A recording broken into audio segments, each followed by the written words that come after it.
नमस्ते दोस्तों, मैं एडवोकेट अभिनव कदम। आज हमारे साथ इस पॉडकास्ट में जुड़ चुके हैं एडवोकेट महेश पवार जी।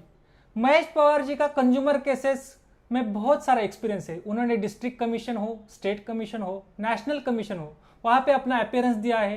पूरे ऑल ओवर इंडिया से बहुत सारे कंज्यूमर से उनको राहत देने की कोशिश की है। सर ने एज अ सोशल वर्क बहुत सारे लोगों को फ्री में ड्राफ्ट भी दिए हैं, और जहाँ पे भी ड्राफ्टिंग की और कहीं पे भी दिक्कतें आती है, कोई ऑब्जेक्शन निकलता है, उसके ऊपर भी मदद की है। तो सर का जो वीडियो है कंज्यूमर प्रोटेक्शन एक्ट पे, वो आपने तो देखा ही होगा, और वहाँ पे बहुत सारे लोगों ने बहुत सारे प्रश्न पूछे हैं। ये वो प्रश्न मैं कॉमन लोगों के इस पेपर पे लिख कर लाया हूँ। ये प्रश्न आज हम पूछेंगे, और एक प्रैक्टिकल वे में कंज्यूमर प्रोटेक्शन एक्ट में कंज्यूमर कैसे केस अपनी जीत सकता है, ये भी हम इसमें हमारा ऑब्जेक्टिव रहेगा। और ये सारे हम सवाल आज पूछेंगे जो बहुत ही प्रैक्टिकल होंगे। दोस्तों, ये पॉडकास्ट अंत तक जरूर देखिए, आपको अपनी केस जीतने में इसका बहुत सारा फायदा होने वाला है।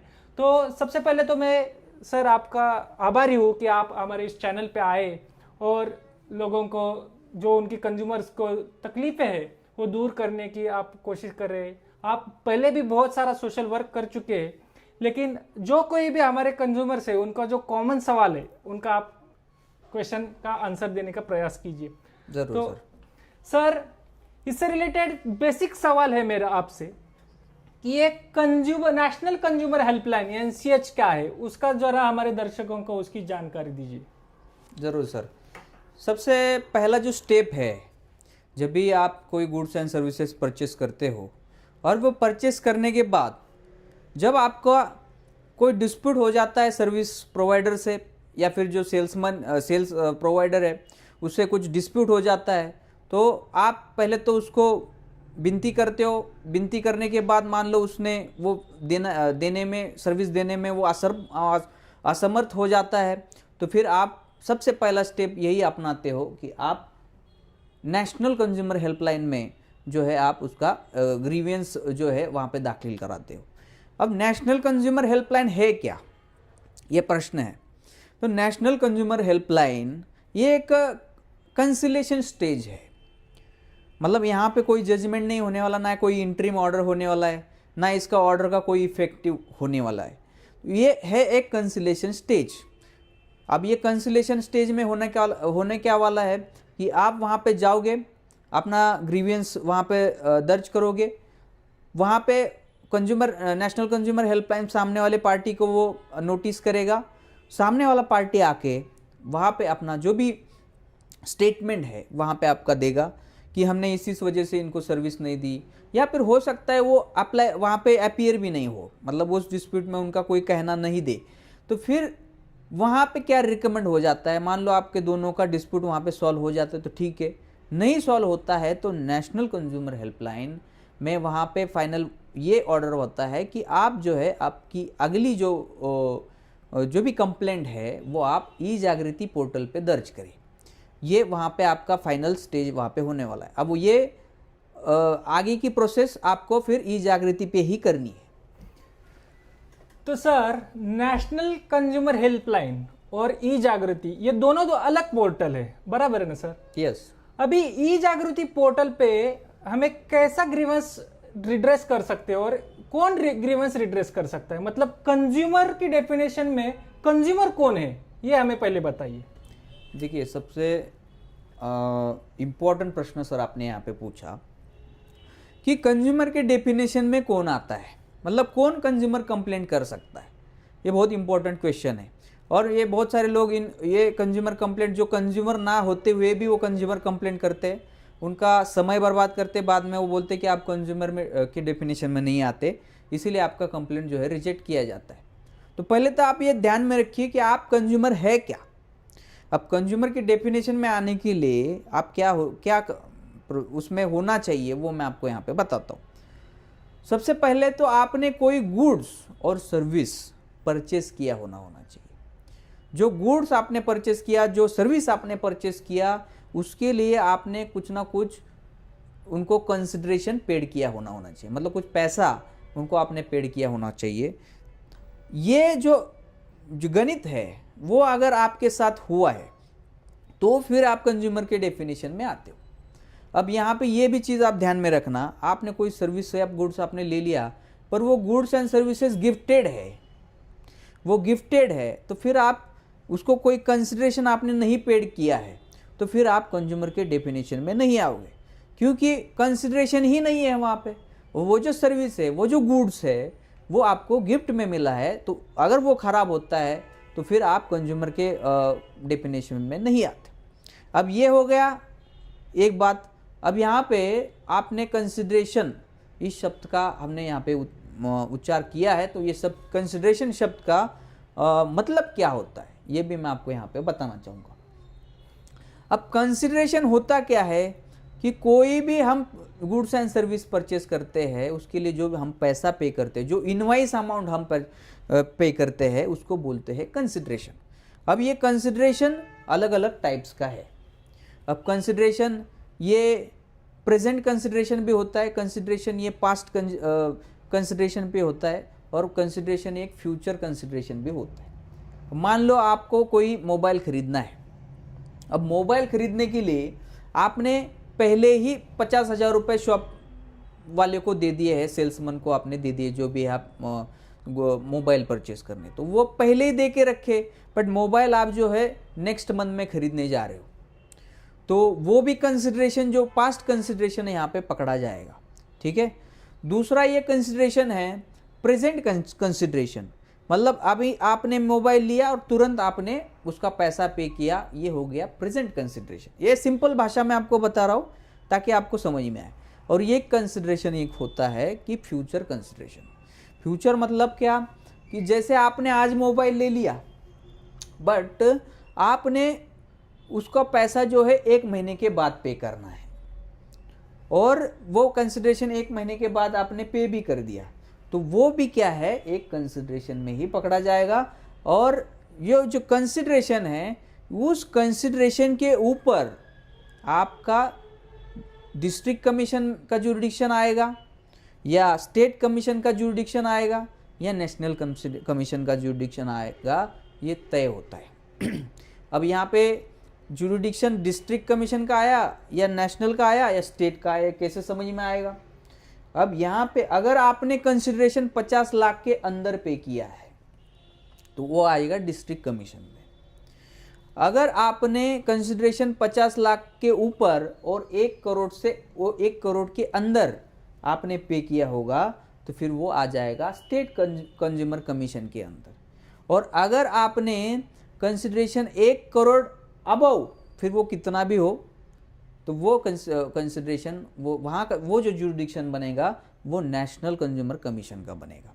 अब ये भी बहुत इंपॉर्टेंट चीज़ है। आपने 41 लाख रुपीज़ पे कर दिया आपने, और आप गए डिस्ट्रिक्ट कमीशन में, तो सॉरी 51 लाख रुपीज़ मतलब 50 लाख के ऊपर आ गया, तो फिर आपका डिस्ट्रिक्ट में आपका कंप्लेंट मेंटेन नहीं होगा, उसको बोलते हैं पिक्यूनियरी जुरिडिक्शन।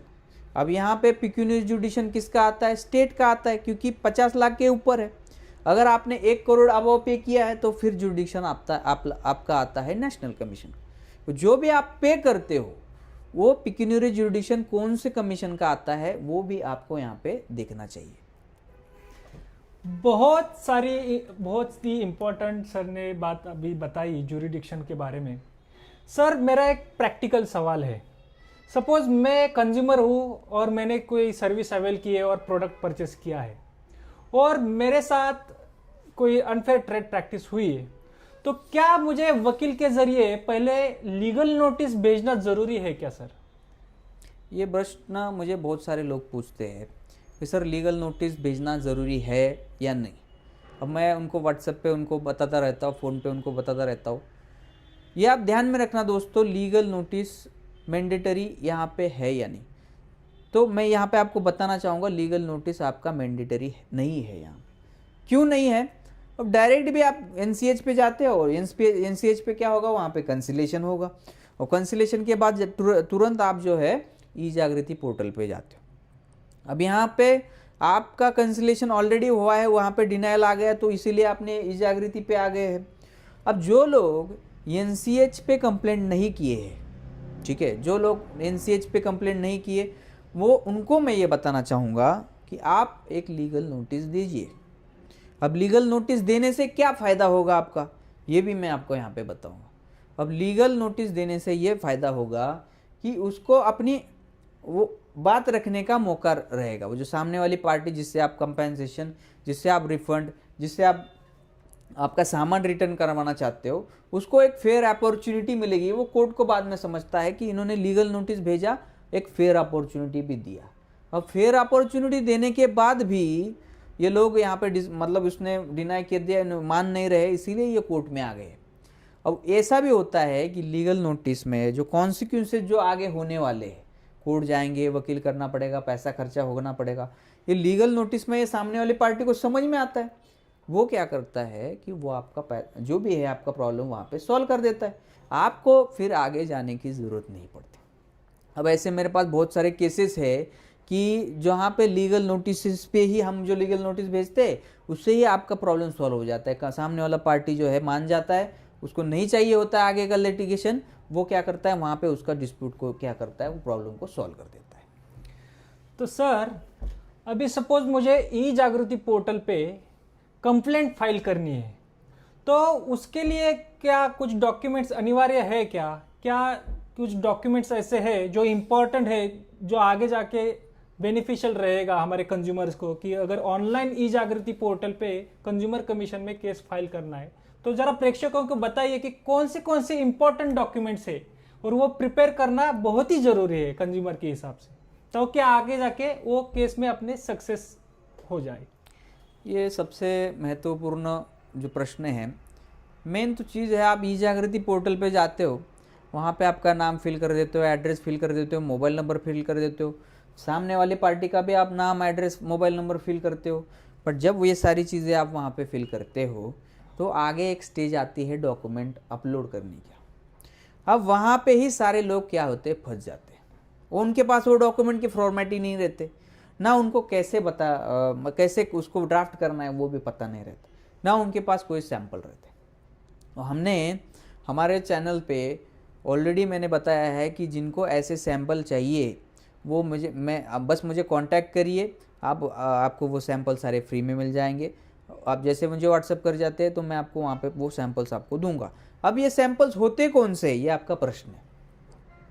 अब ये सैंपल्स में 5 प्रकार के जो है हमें फॉर्मेट्स वहाँ पे बनाने पड़ते।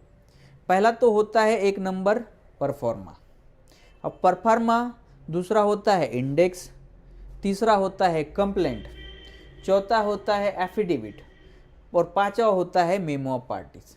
और छठवा जो होता है, अभी कंप्लेंट एफिडेविट एक ही में पकड़ा जाता है, इसीलिए वो 5 मतलब जो 6 नंबर का जो डॉक्यूमेंट है उसको बोलते हैं लिस्ट ऑफ डॉक्यूमेंट, मतलब LOD। मतलब जो आपने एविडेंसेस वहाँ पे लगाए उसको हम LOD में कवर करेंगे। अब ये सारे डॉक्यूमेंट्स क्या होते हैं, इसको एक 1 बाय 1 आपको मैं एक शॉर्टकट में यहाँ पे बताता हूँ ताकि सबको समझ में आए।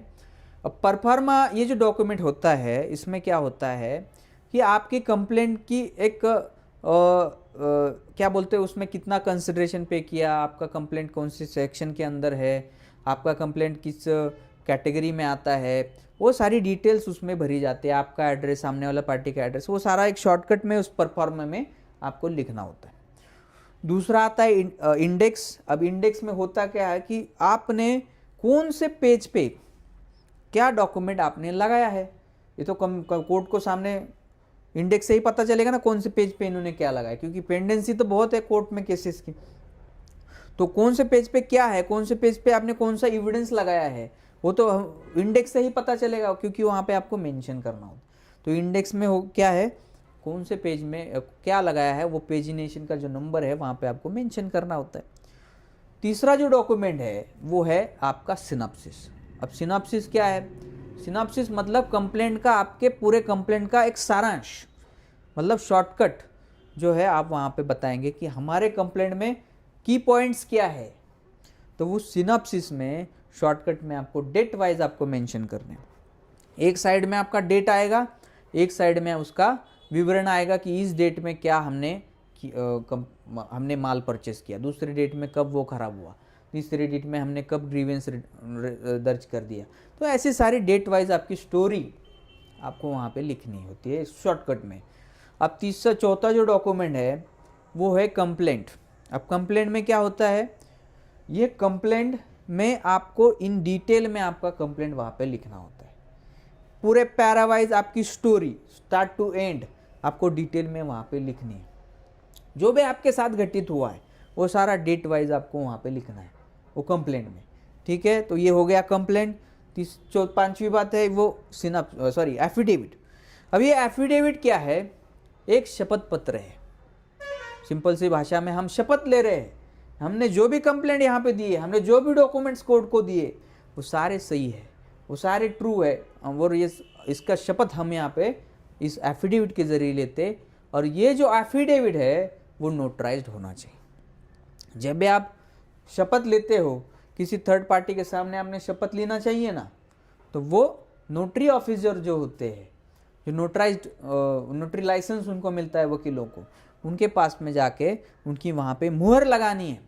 यहाँ पे ना कोई स्टैम्प पेपर लगाना है, ना कोई टिकट वहाँ पे लगाना है। बहुत सारे लोग मुझे ये प्रश्न पूछते हैं, सर इसमें कितने रुपए का स्टैम्प पेपर लगाए। यहाँ पे स्टैम्प पेपर लगाने की ज़रूरत ही नहीं है। यहाँ पे आपका एफिडेविट प्लेन पेपर पे प्रिंट हो जाएगा, वहाँ पे बस जाके आप नोटरी ऑफिसर का मुहर लगाएंगे, आपके साइन करेंगे उसके सामने, उसके रजिस्टर पे साइन करेंगे और बस बन गया आपका एफिडेविट। अब ये एफिडेविट आपके कंप्लेंट के साथ में आपको लगाना है। और उसके बाद में जो होता है मेमो ऑफ पार्टीज।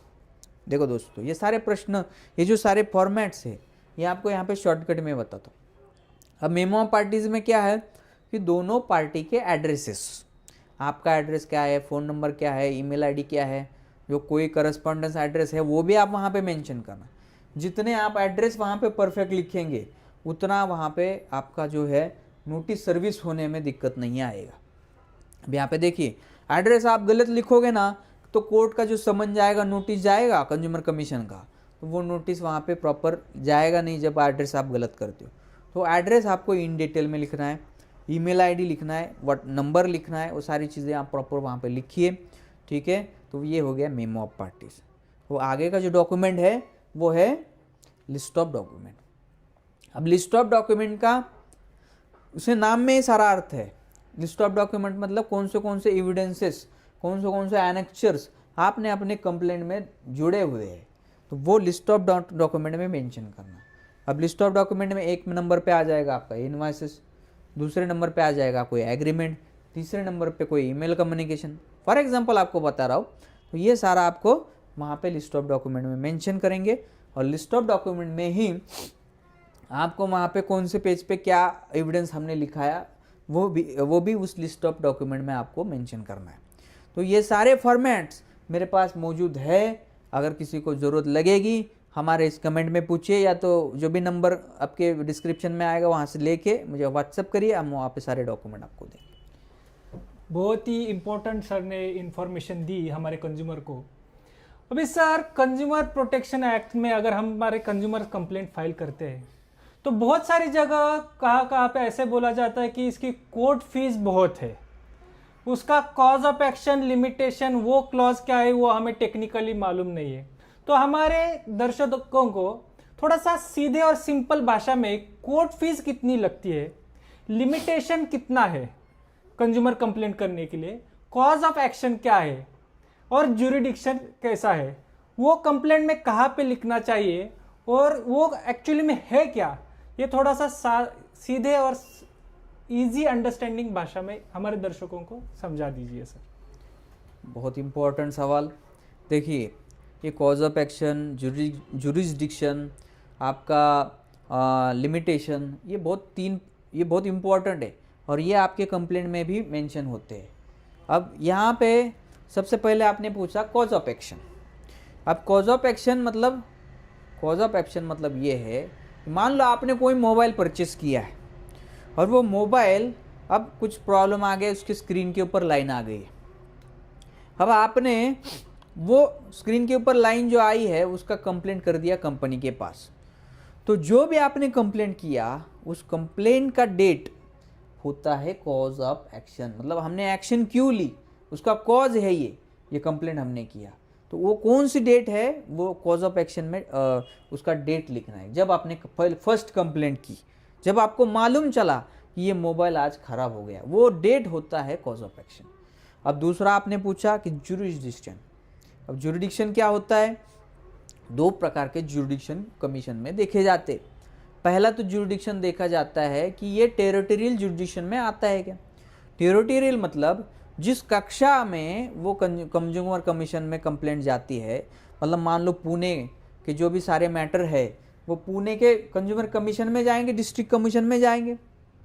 अब यहाँ पे मान लो कोई बेंगलोर का व्यक्ति है, बेंगलोर में उसका कॉज ऑफ एक्शन अराइज हुआ है, उसका जुरिडिक्शन बेंगलोर का बनता है और रहता है बेंगलोर में, बट वो आ गया पुणे कमीशन में कंज्यूमर का केस कंप्लेंट करने, तो वो कंप्लेंट लेगी क्या? कमीशन नहीं लेगा, वहाँ पे तो कंप्लेंट आपका रिजेक्ट किया जाएगा। मतलब जुरिडिक्शन, जो टेरिटोरियल जुरिडिक्शन मैंने बोला, जहाँ पे आप रहते हो उसी कमीशन में, उसी जुरिडिक्शन के कमीशन में, उसी डिस्ट्रिक्ट कमीशन में आपका कंप्लेंट आपको फाइल करना है। और दूसरा जो जुरिडिक्शन बनता है वो होता है पिक्यूनियरी जुरिडिक्शन। अब इससे पहले भी मैंने आपको बताया पिक्यूनियरी जुरिडिक्शन, तो वो 50 लाख वाला के अंदर होगा तो डिस्ट्रिक्ट कमीशन में आएगा। उसके बाद 1 करोड़ के 50 लाख के ऊपर और 1 करोड़ के नीचे आएगा, 50 लाख के ऊपर और 1 करोड़ तक होगा तो वो स्टेट कमीशन में आएगा, और 1 करोड़ के अबव होगा तो वो नेशनल कमीशन में आएगा। वो ये होता है पिक्यूनियरी जुरिडिक्शन। तो इस हिसाब से हमें वो जो है कंप्लेंट उस जुरिडिक्शन के हिसाब से हमें फाइल करनी होती है। ये हो गया दूसरा जुरिडिक्शन की बात। और तीसरा जो आपने प्रश्न पूछा वो है आपका लिमिटेशन। अब मान लो मैंने आज मोबाइल खरीदा है, अब 2025 चल रहा है, आज महीना जुलाई है, अब मैंने उसको 2028 में फाइल कर दिया। अब मेरा प्रॉब्लम कब है मोबाइल का? आज है। अब आज प्रॉब्लम हो गया है तो मैं 4 महीने में फाइल कर दूंगा, तो ठीक है। अब यहाँ पे क्या है कि लिमिटेशन आप यहाँ पे समझ लीजिए, लिमिटेशन है 2 साल का। अब जब से आपका कॉज ऑफ एक्शन अराइज हुआ उसके बाद 2 साल के अंदर आपको ये डिस्प्यूट जो है, कंप्लेंट जो है, आपको कंज्यूमर कमीशन में करना है। अब 2 साल के बाद अगर आप वो कंज्यूमर कमीशन में जाते हो, नहीं हमारा उस टाइम मोबाइल ख़राब हुआ था, अब यहाँ पे हमको कंप्लेंट फाइल करना चाहते हो, तो वो कंप्लेंट एंटरटेनेबल नहीं रहेगा, वो कंप्लेंट कंज्यूमर कमीशन में आपका रिजेक्ट हो जाए, या फिर सामने वाला पार्टी ऐसा डिफेंस वहाँ पे फाइल कर देगा, रिटर्न स्टेटमेंट देगा कि इनका कंप्लेंट लिमिटेशन पीरियड में है ही नहीं, तो इस कंप्लेंट को आप जो है डिसमिस कर दिया जाए, ऐसा उनका ये रिटर्न स्टेटमेंट भी वहाँ पे लगा सकते। तो प्रॉपर लिमिटेशन पीरियड में ही हमें जो है हमारा कंप्लेंट वहाँ पे दोस्तों फाइल करना होता है। बहुत अच्छी बात बोली सर। हमारे कंज्यूमर को ये जुरिडिक्शन के रिलेटेड और एक प्रॉब्लम आती है। उनका कहना है कि हमने जहाँ से भी सर्विस ली है, और सपोज एक XYZ कंपनी है, वो अपोजिट पार्टी है, उसका तो ऑफिस मेन ब्रांच वो आउटसाइड स्टेट है, तो उसके लिए क्या प्रावधान है? क्या वो कंपनी आउटसाइड स्टेट है तो हमें क्या उस स्टेट में जाके कंप्लेंट फाइल करनी है क्या? क्या हमारा जुरिडिक्शन सिर्फ जहाँ पे हम रहते हैं वहाँ पे ही बनेगा? तो वो जो आउटसाइड स्टेट, सपोज कुछ ऑफिसेस दिल्ली में है, बेंगलोर में है, और मैं कंप्लेनेंट महाराष्ट्र से हूँ, तो क्या मुझे वहाँ पे जाके फाइल करना पड़ेगा या ये कमीशन में मैं कर सकता हूँ? इसके बारे में थोड़ा सा हमारे कंज्यूमर्स का कन्फ्यूजन दूर कीजिए। देखिए बहुत सारी बार यही होता है कि पार्टी होती है आपकी, जहाँ पे आप रहते हो उस स्टेट की पार्टी नहीं रहती। मान लो आप महाराष्ट्र में रहते और पार्टी होती है दिल्ली की, आप महाराष्ट्र में रहते, पार्टी होती है बेंगलोर की। अब वो सामने वाले को प्रश्न ये आता है, वो पार्टी तो सामने बेंगलोर में रह रही है, दिल्ली में रह रही है, तो क्या हम वहाँ पे जाके कंप्लेंट हमें करना पड़ेगा क्या? तो ऐसा नहीं। उसमें होता ये है कि एक कंज्यूमर प्रोटेक्शन एक्ट में सेक्शन है 34(2)(b) का, 34(2)(b) का एक एप्लीकेशन आता है। उस एप्लीकेशन को आपको ड्राफ्ट करना है, और जब भी आप कंप्लेंट करोगे उस एप्लीकेशन को आप उस कंप्लेंट के साथ आपको जोड़ना है। कौन सा? 34(2)(b) ये एप्लीकेशन आपको जोड़ना है, ताकि वो जो कमीशन है जहाँ पे आपने फाइल किया है, और जो आउट ऑफ स्टेट जो पार्टी है उसको वो कमीशन जो है समन कर सकते हैं, नोटिस भेज सकते हैं। ऐसा वो एप्लीकेशन, वो जो अंडर सेक्शन 34(2)(b) में ये लिखा है कि अगर पार्टी आपके जुरिडिक्शन का नहीं है सामने वाला, तो उसको आपको बुलाने के लिए ये 34(2)(b) का आप पहले एप्लीकेशन फाइल करिए, वो अप्रूवल हो जाएगा, और वो एप्लीकेशन के द्वारा वो कंज्यूमर कमीशन वहाँ के पार्टी को जो है वो समन करेगा, नोटिस भेजेगा। सर इससे ही जुड़ा मेरा अगला सवाल है, सपोज आपने जैसे बताया कि ई जागृति पोर्टल पे हमने complaint, list of documents, proforma ये सब अपलोड किया, तो अब आगे जाके ऑब्जेक्शन निकलता है, वो ऑब्जेक्शन क्या है वो थोड़ा हमारे दर्शकों को समझा दीजिए कि ऑब्जेक्शन कौन निकालता है, कौन से ऑब्जेक्शन होते हैं, क्यों हमारे केस को नंबर नहीं मिलता, वो ऑब्जेक्शन कैसे रिमूव करने, वो थोड़ी सी विस्तृत रूप से जानकारी हमारे दर्शकों को दीजिए। बहुत ही अच्छा प्रश्न है, और ये प्रश्न हर दिन मेरे को कम से कम 50 एक लोग पूछते रहते। सर हमने कंप्लेंट फाइल कर दिया बट ये अंडर स्क्रूटनी ही बता रहा है। अब यहाँ पे अंडर स्क्रूटनी बता रहा है तो क्या है, देखिए ये बात आप समझ लीजिए, ये अंडर स्क्रूटनी जब वो दिखाता है तो वो स्क्रूटनाइज होता है वहाँ पे। वो जो रजिस्ट्रार होता है वो सारी जो कंप्लेंट है आपकी पहले वो रिव्यू करते हैं, ठीक से आपने डॉक्यूमेंट सारे लगाए हैं क्या, ठीक से आपने सारे एविडेंसेस लगाए हैं क्या, सबको आपने सेल्फ अटेस्ट किया है क्या, सबको आपने पेजिनेशन किया है क्या, वो सारी प्रॉपर डॉक्यूमेंट प्रॉपर फॉर्मेट में प्रॉपर सेक्शन में आपने उसमें फाइल किया है क्या, वो पहले स्क्रूटनाइज होता है। अब ऐसे स्क्रूटनी होने के बाद मान लो आपका कंप्लेंट में फिर भी कोई कमी है, तो वो क्या करते हैं, वहाँ से वो कमी को पूरा करने के लिए वहाँ से ऑनलाइन ही आपको एक रिवर्ट फाइल कर देंगे, अब रिवर्ट सेंड कर देंगे। तो वो आपके लॉगिन आईडी में ही रिवर्ट करके एक ऑप्शन होता है, उस ऑप्शन में जाके आपको जो भी कमियां हैं वो आपको वहाँ पे वो दिखाई देती कि ये आपने प्रॉपर परफॉर्मा नहीं फाइल किया, आपने जो है पेजिनेशन नहीं किया है, आपने एफिडेविट नोटराइज नहीं किया है, ये सारी वहाँ पे लिख के देते हो। वो सारी चीज़ें आपको वहाँ पे परफेक्टली करेक्ट करनी है और फिर वो रिवर्ट में आपको फिर से अपलोड करनी है और वहाँ पे सबमिट करनी।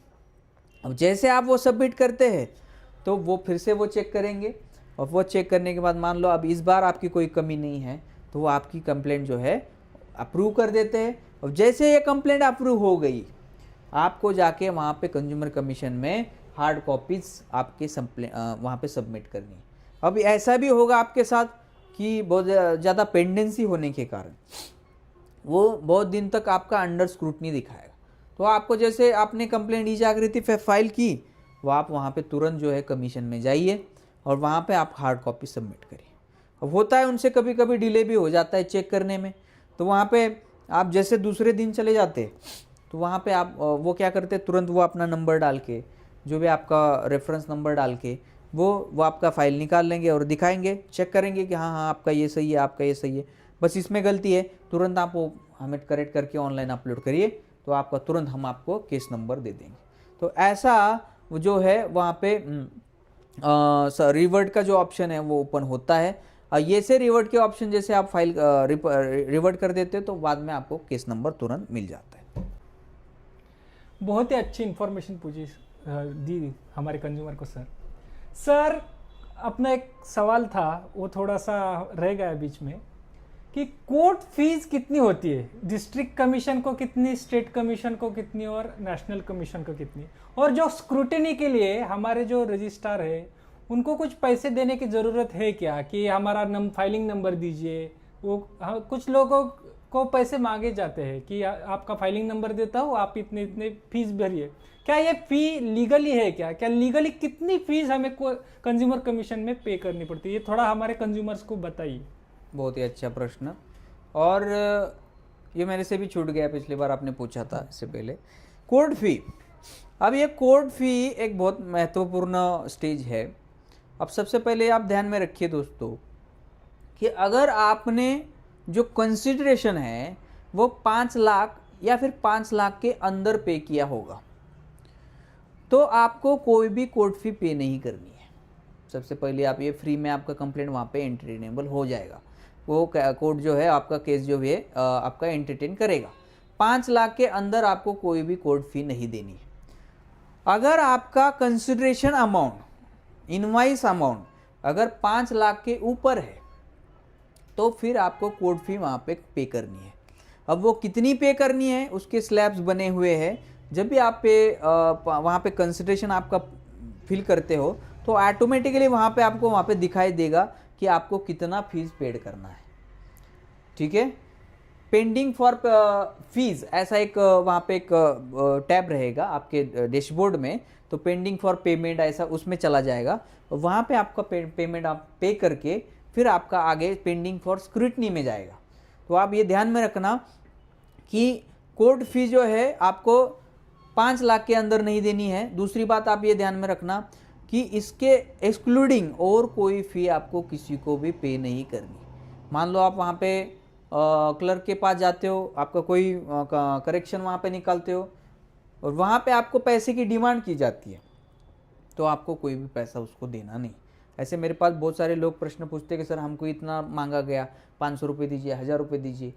देना का ज़रूरत नहीं है। जो भी आप लीगली पे करने वाले हो कोर्ट फी, उसके बावजूद आपको कोई भी फीस किसी को भी आपको देने की ज़रूरत नहीं है। बहुत ही अच्छा आंसर दिया सर आपने।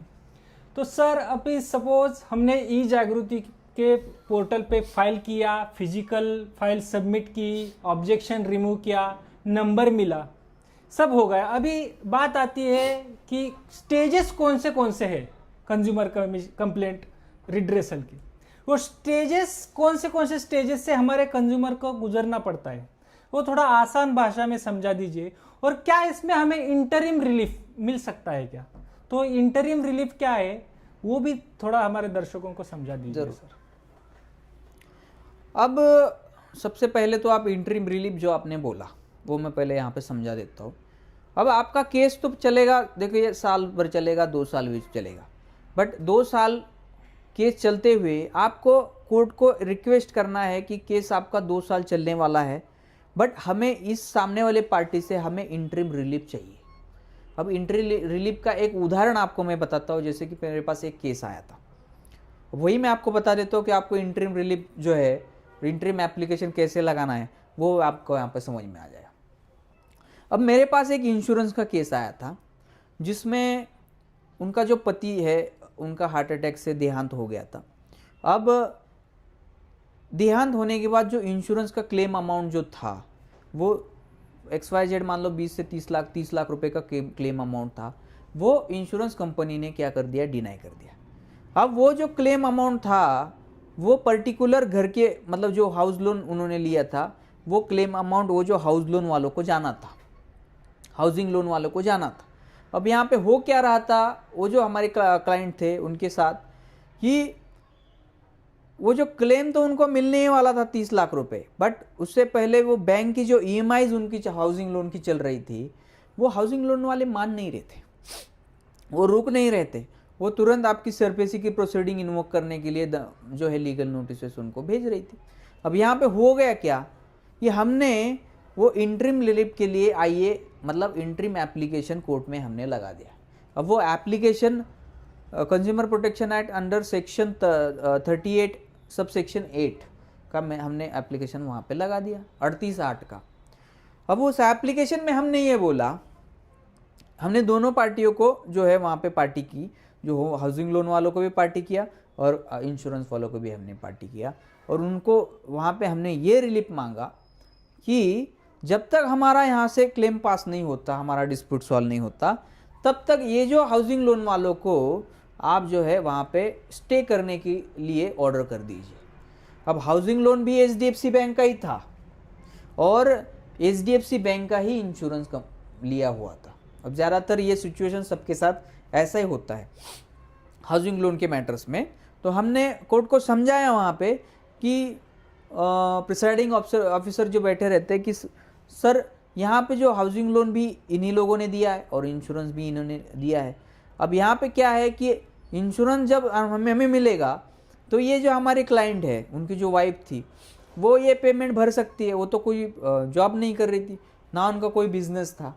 तो हमने ये रिलीफ मांगा कि जब तक हमारा ये क्लेम नहीं मिलता, डिस्प्यूट सॉल्व नहीं होता, तब तक ये हाउसिंग वालों को आप डायरेक्ट करो कि आप कोई भी प्रोसीडिंग आगे नहीं करोगे, कोई भी हमारे घर के ऊपर ऑक्शन आप नहीं करोगे। वहाँ पर हमारा जो इंटरिम रिलीफ है वो वहाँ पे मान्य हो गया।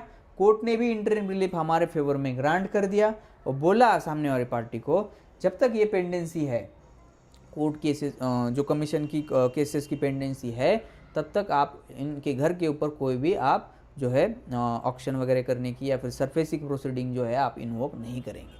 तो ये होता है इंटरिम रिलीफ। इंटरिम एप्लीकेशन कैसे लगाना, इंटरिम रिलीफ कैसे ग्रांट करके लेना, ठीक है। फैक्ट एंड सर्कमस्टांसेस आपके सेम होने चाहिए वहाँ पे, मतलब कंप्लेंट और आईए के जो फैक्ट एंड सर्कमस्टांसेस होंगे वो सेम अगर होंगे तो ही वो इंटरिम रिलीफ कमीशन जो है आपके फेवर में ग्रांट करे। अब आपने आगे के इससे प्रश्न जुड़ा हुआ आपने प्रश्न पूछा, अब उसका भी यहाँ पे मैं आपको उत्तर देना चाहूँगा। आपने ये पूछा जैसे आपका केस नंबर आपको मिल जाता है तो आगे की स्टेजेस क्या रहे।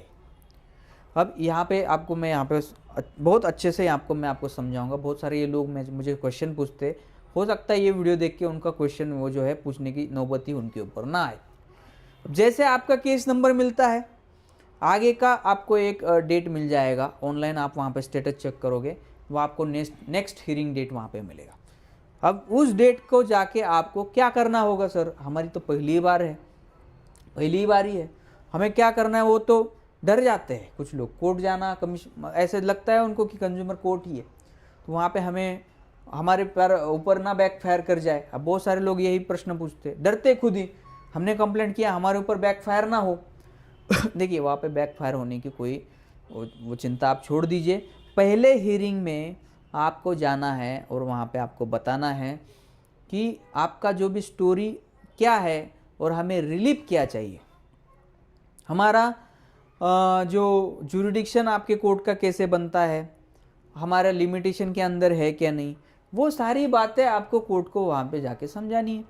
शॉर्टकट में समझाने होते, एक 5 मिनट का समय होता है आपके पास, ऐसा कोई 1 घंटे का वहाँ पे समय नहीं रहेगा। डरने की बात नहीं, 5 मिनट में आपको वहाँ पे जाके समझाना है कि ये सारी चीज़ें आपकी कैसे इस कंज्यूमर के पिक्योरियन जुरिडिक्शन में आती है, टेरिटोरियल जुरिडिक्शन में आती है, और आपका कमीशन में हमारा कंप्लेंट कैसे एंटरटेनेबल है।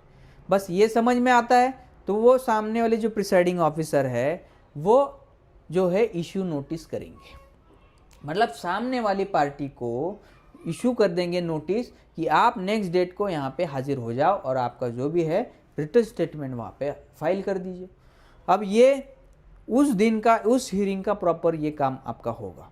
अब जैसे इशू नोटिस हो गया, और दूसरी बात ये भी हो सकती है उस हियरिंग में कि हो सकता है आपका कंप्लेंट ही वहाँ पर रिजेक्ट हो गया।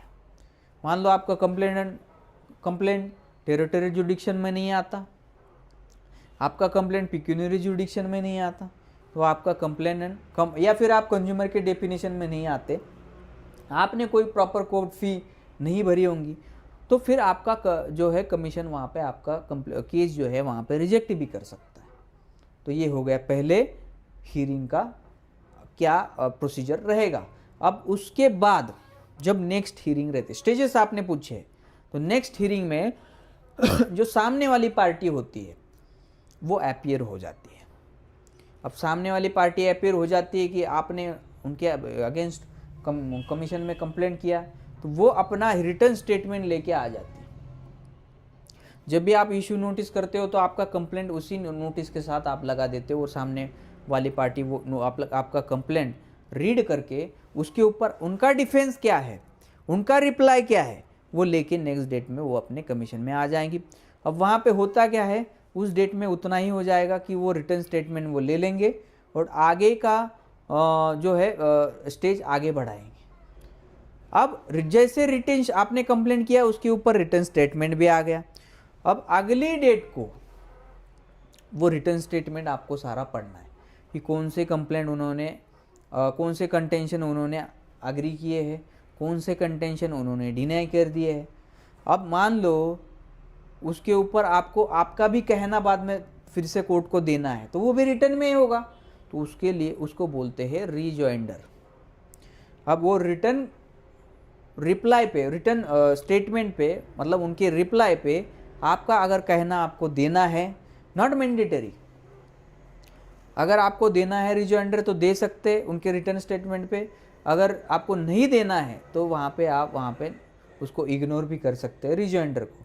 अब जैसे अगली डेट पे वो कमीशन में आप जाओगे, वो नेक्स्ट हियरिंग में आप जाओगे तो रिजॉइंडर फाइल करोगे, या तो आप वहाँ पे कंज्यूमर कमीशन ये बोलेगा कि आप अपने दोनों के भी एविडेंस एफिडेविट आप वहाँ पे फाइल कर दीजिए। जो जो एविडेंसेस आपने लगाई है वो सारे एविडेंसेस सही है, ट्रू है, ऐसा एफिडेविट कोर्ट को आपको देना पड़ेगा। फिर दोनों पार्टियां देंगी। उन्होंने रिप्लाई में जितने भी एविडेंस लगाए उसके लिए उनको एविडेंस एफिडेविट देना है, और आपने जो भी कंप्लेंट में एविडेंसेस लगाए उसके रिलेटेड आपको भी एविडेंस एफिडेविट वहाँ पे आपको सबमिट करना है।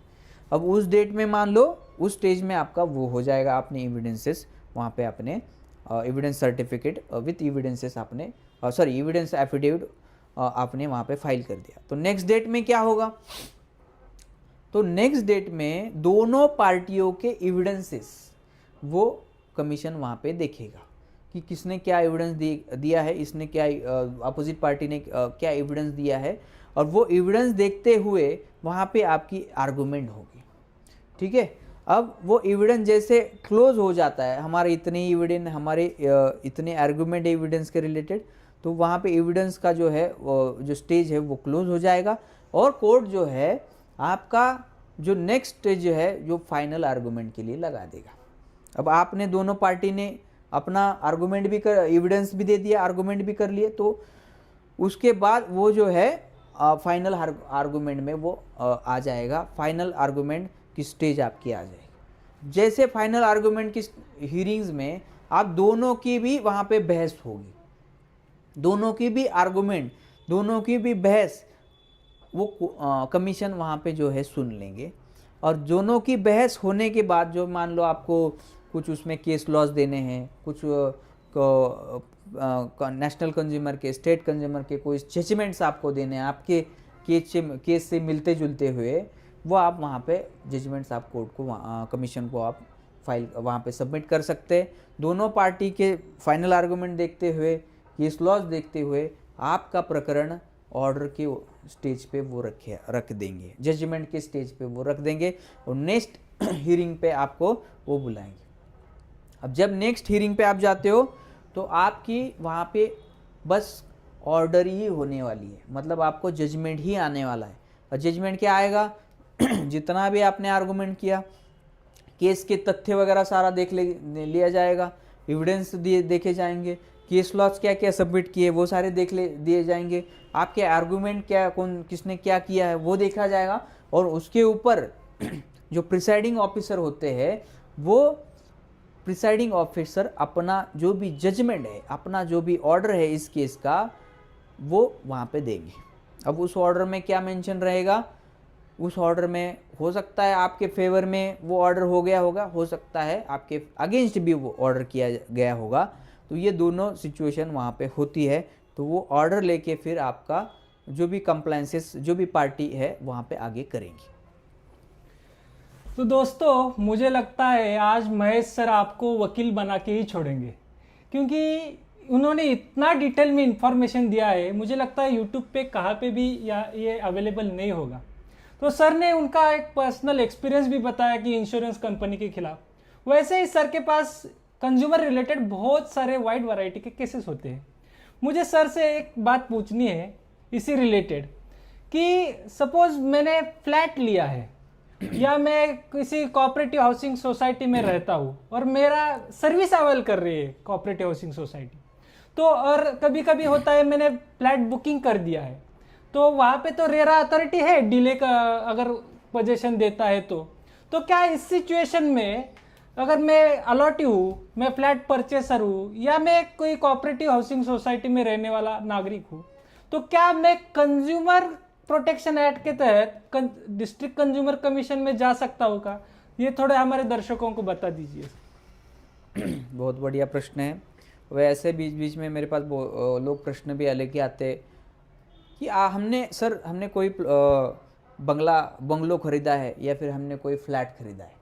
अब शहरों में अक्सर जाता है कि लोग फ्लैट परचेस करते हैं, बंगले परचेस करते हैं, तो क्या परचेस किया है तो ये तो क्या आपने कंज्यूमर के डेफिनेशन में ही आप आ जाते हो। कुछ चीज़ें आप परचेस करते हो, मान लो आपने मोबाइल परचेस किया, लैपटॉप परचेस किया, गाड़ी परचेस किया, 4 व्हीलर परचेस किया, ये तो आपने परचेस किया है, उसके लिए आपने कंसिडरेशन पे किया है, ये आप कंज्यूमर वहाँ पे बन जाते हो। बट कुछ लोग ऐसा होता है कि हमने बंगला परचेस किया है, फ्लैट परचेस किया है, क्या हम इस कंज्यूमर के डेफिनेशन में आएंगे? क्या बिल्डर को हम अपोजिट पार्टी बना सकते हैं? क्या हमें बस रेरा की ही रेमेडी अवेल करनी है, हम कंज्यूमर प्रोटेक्शन एक्ट में नहीं जा सकते क्या? ऐसे प्रश्न हमारे पास लेके कंज्यूमर आते हैं। अब यहाँ पे आपने फ्लैट परचेस किया है, उसको कंसिडरेशन आपने पे किया है, तो आप 100% दोस्तों आप कंज्यूमर के डेफिनेशन में आते हैं। रेरा में मान लो आप नहीं जाते, आप कंज्यूमर के डेफिनेशन में आते, आप कंज्यूमर के कमीशन में आप अपना जो भी है कंप्लेंट वहाँ पे फाइल कर सकते हैं। आप रेरा में एक तो जा सकते हैं, या तो आप कंज्यूमर प्रोटेक्शन एक्ट के अंदर भी आप वहाँ पे बिल्डर के अगेंस्ट आप जो है आपका कंप्लेंट वहाँ पे फाइल कर सकते हैं। बहुत ही बढ़िया इन्फॉर्मेशन दिया सर आपने हमारे दर्शकों को। सपोज क्या होता है कि बहुत बार हम कंप्लेंट फाइल करते हैं, कंज्यूमर कमीशन ऑर्डर्स पास करता है, पहली हियरिंग में इशू नोटिस करता है, और कुछ कुछ लोगों को लगता है कि ये तो कोई कोर्ट नहीं है कंज्यूमर कमीशन, और वो नोटिस इग्नोर करते हैं। तो उस सिचुएशन में एज अ कंज्यूमर हमको क्या बताना है कंज्यूमर कमीशन को, ये इग्नोर जो कर रहे हैं हमारे नोटिसेस को, तो उसके बारे में थोड़ा सा विस्तृत रूप से जानकारी दीजिए। बहुत बढ़िया क्वेश्चन है, और मेरे पास ऐसे भी बहुत सारे केसेस होते हैं कि जो सामने वाली पार्टी है, जिस एड्रेस पे वो कंज्यूमर कमीशन नोटिस भेजता है, समन भेजता है, तो वो एड्रेस पे वो आदमी रहता ही नहीं है, या फिर वो वहाँ पे रहता है बट वो सामने वाले जो समन है वो नहीं लेता है, वो लेना नहीं चाहता है, उसको रिटर्न भेजता है। या फिर ऐसा भी होता है कि वो वहाँ पे वो कुछ मैनेज करके वो नोटिस जो है वो रिटर्न ले जाने के लिए बोलता है। अब वहाँ पे जो रिटर्न का जो ट्रैक रिपोर्ट आता है, वो ट्रैक रिपोर्ट में ये होता है कि कंज्यूमर जो सामने वाली अपोजिट पार्टी है उसने वो समन लिया नहीं, उसने नॉट क्लेम्ड किया, या फिर उस जगह पे वो रहता ही नहीं है। तो फिर क्या करेगा, उसमें क्या आगे का स्टेज क्या लेना पड़ेगा हमें? तो ये यहाँ पे मैं आपको दोस्तों यहाँ पे बता रहा हूँ। अगर सामने वाली पार्टी वो नोटिस को डिनाई करती है लेने के लिए, तो फिर आप कंज्यूमर कमीशन में एक एप्लीकेशन लगा सकते हैं कि इनको प्रॉपर नोटिस सर्विस हो गया है, इन्होंने नॉट क्लेम्ड किया है, अभी ये कोर्ट को ये कमीशन को ज्वाइन नहीं करना चाहते, तो हमारे फेवर में आप इंट्रीम जो है एक्स पार्टी जो है का ऑर्डर जो है हमारे फेवर में आप कर दीजिए, क्योंकि ये जानबूझकर ये नोटिस की सर्विस नहीं ले रहे हैं। अब यहाँ पे ये एक हो सकता है, और दूसरा एक ये हो सकता है कि वो सामने वाली पार्टी वहाँ पे है ही नहीं, एड्रेस पे रह ही नहीं रही, मौजूद ही नहीं है। तो फिर आप एक ऐसा एप्लीकेशन ड्राफ्ट करके कमीशन में लगाइए कि ये सामने वाली पार्टी का एड्रेस रहता तो वही है, पर वो एड्रेस इनप्रॉपर होने की वजह से, या फिर उसने आजू बाजू में कहीं शिफ्ट किया है वजह से कि वो जो है नोटिस जो है हमारा रिटर्न आ रहा है। तो कमीशन से ऐसा आप एप्लीकेशन लगाइए कि वहाँ के जो लोकल पेपर है, न्यूज़पेपर, उस न्यूज़पेपर में हम जो है उसको नोटिस भेजें। अब जैसे आप ऐसी कमीशन में ऐसे एप्लीकेशन लगाते हैं, तो वहाँ से पेपर नोटिस करने का ऑर्डर कमीशन करता है, और वो पेपर नोटिस फिर वो आपको वहाँ पे उस जहाँ पे वो रहता है उस एरिया के जो लोकल पेपर है, उस लोकल पेपर में वो जो नोटिस आपकी छपवानी है। जैसे वो पेपर नोटिस हो जाता है और फिर भी वो अपीयर नहीं होता, फिर भी अपीयर वो पार्टी अपोजिट पार्टी नहीं होता, तो कोर्ट को आपको यही बताना है कि हमने पेपर नोटिस भी किया, फिर भी ये पार्टी इंटेंशनली यहाँ पे आना नहीं चाहती, तो हमारे फेवर में आप एक्स पार्टी ऑर्डर कर दीजिए, हमारे फेवर में आप एक्स पार्टी और जजमेंट्स जो है कर दीजिए, और फिर वो कोर्ट जो है वहाँ वो सारी प्रॉपर चीज़ें देखते हुए, पेपर नोटिस, रिटर्न व आए हुए जो भी आपके ट्रैक रिपोर्ट देखते हुए, वो आपके फेवर में एक्स पार्टी ऑर्डर जो है वहाँ पे पास कर देंगे। सर इससे रिलेटेड हमारे कंज्यूमर्स का कुछ, अभी तो कंज्यूमर्स को लगता होगा कि ये तो बहुत बड़ी प्रोसीजर है, पेपर नोटिस का खर्चा आएगा, उसमें टाइम जाएगा, मेंटल स्ट्रेस होगा, तो क्यों कंज्यूमर कमीशन में जाना है? इससे अच्छा कि हम कंप्लेंट ही दाखिल नहीं करेंगे और वैसे के वैसे ही रहेंगे। तो सर क्या हमें जो खर्चा होता है, मेंटल एगोनी होती है, जो कुछ भी लीगल एक्सपेंडिचर होता है, तो वो क्या खर्चा हम कंज्यूमर कमीशन से मांग सकते हैं क्या? क्या वो लीगल है क्या कि हमारे इतना एक्सपेंसेस हुआ है वो भी हमें अवॉर्ड कर दीजिए? ऐसा कुछ प्रेयर हम डाल सकते हैं क्या कंप्लेंट में? और कंज्यूमर कमीशन कभी कभी लिटिगेशन कॉस्ट होता है, जो कुछ भी हमारा चार्जेस लगता है उसका पेनल्टी और कॉम्पेंसेशन हमें देने का ऑर्डर कर सकता है क्या? बहुत अच्छा सवाल पूछा है कि हमारा जो क्लेम अमाउंट है, मान लो वो 50,000 का है, बट हमारा वो क्लेम अमाउंट 50,000 का पाने के लिए ही हमारा खर्चा हो गया 1 लाख रुपए।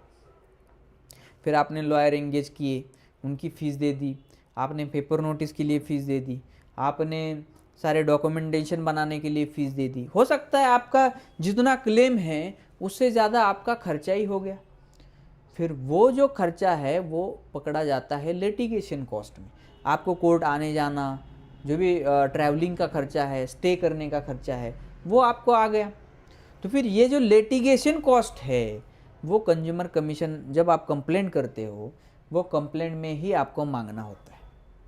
हमें इतना इतना अमाउंट का लिटिगेशन कॉस्ट कंज्यूमर कमीशन हमारे फेवर में ग्रांट कर दिया जाए, ठीक है, सामने वाली पार्टी से वसूल कर दिया जाए। आप लिटिगेशन कॉस्ट वहाँ पे आप डिमांड कर सकते हो।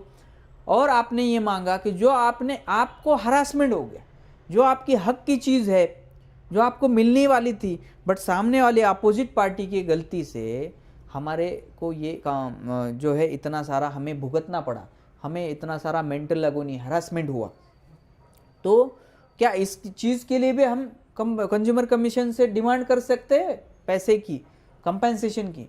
तो हाँ, यस, आप ज़रूर वहाँ पर डिमांड कर सकते हो। अब हरासमेंट का तो कोई वहाँ पे मूल्य नहीं लगाया जा सकता, बट वहाँ पे मैंने एक उदाहरण आपको, एक ऐसा केस आपको यहाँ पे बताऊँगा एकदम शॉर्टकट में। एक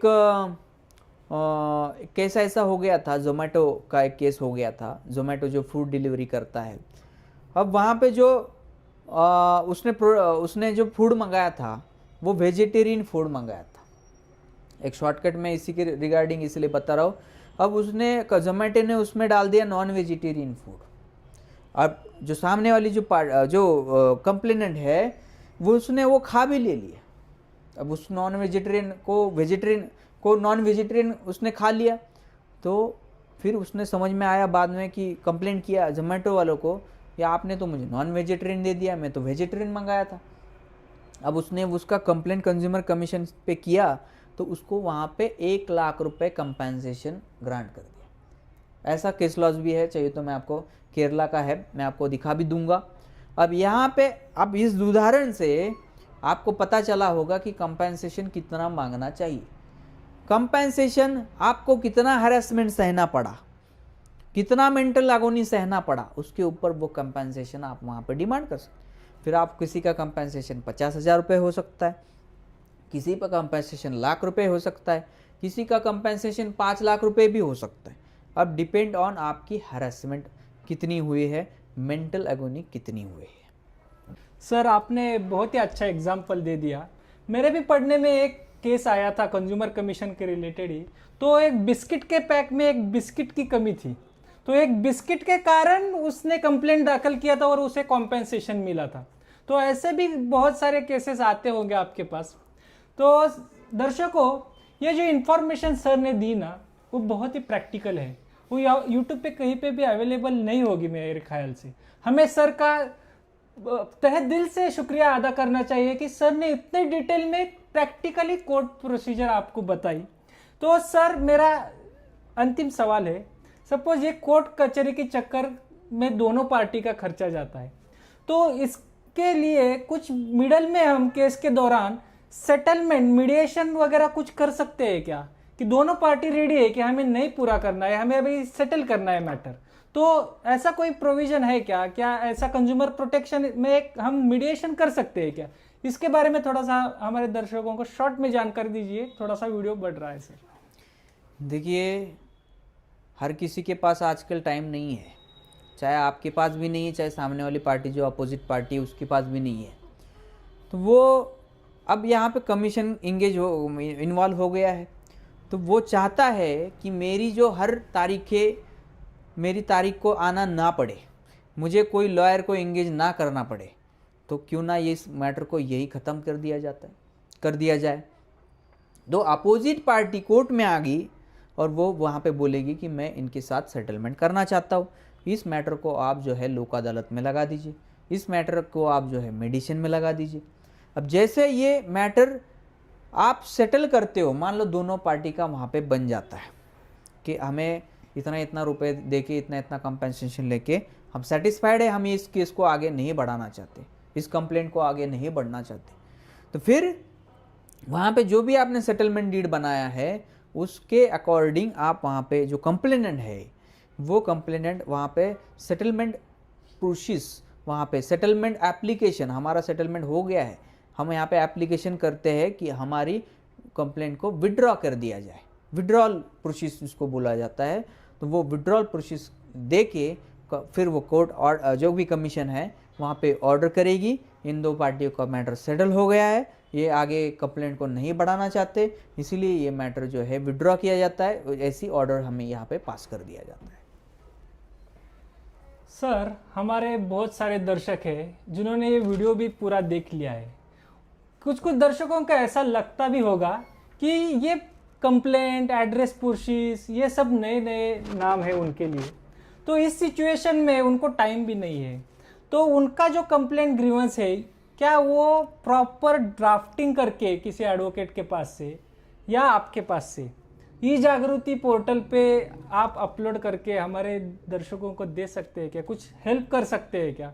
वैसे तो आप हर टाइम बिजी रहते हैं, आपका टाइम भी इम्पोर्टेंट है, उसका उन्होंने पैसा भी देना चाहिए, बराबर है, लेकिन क्या आप मिडल वे में आप कंज्यूमर को ऐसा ड्राफ्टिंग और ई जागृति के ऊपर फाइलिंग करके कुछ ऐसा हेल्प कर सकते हैं? मुझे पता है आपने ऐसे बहुत सारे लोगों को हेल्प भी किया है आउट ऑफ द वे जाके, तो पूरा ड्राफ्टिंग और ई जागृति के फाइलिंग करके हमारे जो कंज्यूमर्स है उनको आप राहत दे सकते हैं क्या सर?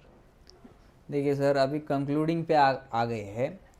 अब मैं आपको यही बोलना चाहूँगा कि दोस्तों, आप जब भी कंप्लेंट बनाओगे वो सारे ड्राफ्टिंग आप रेडी करते हो, ठीक है, तो वो एकदम प्रॉपर वे से करिए, वहाँ पे कोई भी कमी आप नहीं छोड़े, proper limitation, cause of action, जुडिक्शन, वो सारी चीज़ें आप पहले देखिए, उस कंप्लेंट में उसको प्रॉपर तरीके से उसको रखिए और उसके बाद ही आपको उसको ई जागृति के ऊपर फाइल करना है। और जैसे कि आपने यहाँ पे बोला कि ये नए नए शब्द जो आप इस्तेमाल कर रहे हो, एड्रेस पुशिस और या इन एविडेंस एफिडेविट और विड्रॉल का जो भी एप्लीकेशन आपको देना है, और ये सारी जब भी आप फाइल करने के बाद के जो ये एप्लीकेशन रहते हैं, क्या ये एप्लीकेशन किस तरीके से करने होंगे, इसके रिगार्डिंग आपको अगर कोई हेल्प चाहिए तो ये हेल्प हम आपको करेंगे। दोस्तों, आप हमारा जो भी नंबर डिस्क्रिप्शन में है, आप पहले तो अपने लोकल लॉयर के पास जाइए, उनसे ये अगर आप मदद मांगिए, वो अगर मदद करते हैं तो अच्छी बात है, उनसे आप मदद ले लीजिए। अगर फिर भी मान लो आपके पास कोई क्वेश्चन बच जाते हैं तो हमें हमारे नंबर पे आप पहले तो व्हाट्सएप करिए। आपको अगर इस डॉक्यूमेंट्स के कुछ फॉर्मेट्स आपके पास नहीं रहेंगे तो वो फॉर्मेट्स भी हम आपको देंगे, आप बस वहाँ पे व्हाट्सएप नंबर जो भी दिया है उस पर आप हाई करिए, आप डिमांड करिए कि सर हमें इस कंज्यूमर के परफॉर्मा के लिस्ट ऑफ डॉक्यूमेंट के एफिडेविट के हमें आप फॉर्मेट्स आपके पास जो भी है हमें दीजिए, हम वहाँ पे फ्री ऑफ कॉस्ट, आपको कोई भी वहाँ पे चार्जेस नहीं देने, मैं आपको वहाँ पे दे दूँगा। तो दोस्तों, यहाँ पे मैं भी एडवोकेट हूँ, लेकिन सर जो काम कर रहे हैं कंज्यूमर के रिलेटेड, जो मैंने उसको नज़दीकी से देख लिया है। सर ने बहुत सारे कंज्यूमर को फ्री ऑफ कॉस्ट ड्राफ्ट दिए हैं, ये मैंने प्रैक्टिकली देखा है। सर का जो हेल्प करने का नेचर है ना, वो बहुत ही बढ़िया है। हमें शुक्रगुजार होना चाहिए कि आज की सोसाइटी में ऐसे अच्छे लॉयर्स अवेलेबल है, कुछ कमर्शियल इंटरेस्ट नहीं रखते, और ये लोगों की वजह से ही आज सोसाइटी में कुछ ना कुछ हमारा ट्रस्ट इस जुडिशरी पे हो, ये कमीशन के हो, वो बना चुका है। तो दोस्तों, ये वीडियो में आपने भी बहुत देर तक अभी ये वीडियो देख चुके हैं, आप रिपीटेडली देखिए, सर ने क्या बहुत ही इंपॉर्टेंट बातें बताई है वो देखिए, आप ड्राफ्ट करिए, अवेयर हो जाइए। हर एक ग्राहक को अपने राइट्स के, अपने अधिकारों का जानकारी होना ज़रूरी है, और वैसे ड्राफ्ट कीजिए, अपना केस सक्सेसफुली लड़िए। आज के इस पॉडकास्ट में सर आप आने के लिए बहुत बहुत धन्यवाद और दर्शकों आपका भी बहुत बहुत धन्यवाद।